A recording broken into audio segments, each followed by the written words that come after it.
Gachagua and their spouses, supposedly to sanctify the land. They ended up defiling the land. 5. These so-called pastors aided the introduction of mandatory fasting that started in 2015 at the DP's residence in Karen, and which have been carried over to State House, where everyone is compelled to fast every Wednesday, regardless of their faith, effectively making State House essentially a Shakahola annex. 6. Sometime in May 2022, Mr. Ruto's family claimed to have prayed for impure borehole water at their current residence and turned it into clean when a purification machine had failed. We see no difference between this claim and the outrageous ones made by cult pastors, like performing fake miracles and extorting money from believers with the calls like tuma mbegu ya 310 or fast until you meet Christ. 7.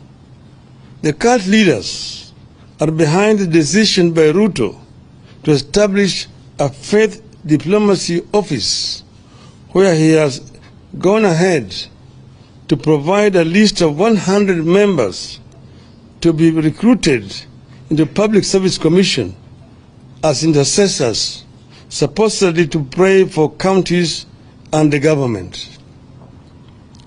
Nobody knows the identity, the qualifications of the so-called intercessors, how they were identified, and where they fit in a government where religion and state are separate entities. 8.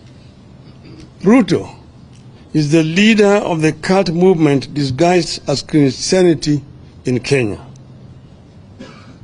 Ruto, Gachagua, and their families must tell Kenyans when and how they knew these cult leaders and what they knew about them. 9. Ruto and Gachagua must tell Kenyans how much these so-called pastors contributed to their 2022 campaign. How many times have the so-called pastors accessed a State House since the start of this regime? 10. As we stated at the start, Ruto must know he has no powers to appoint a judicial commission of inquiry, so that option is out. 11.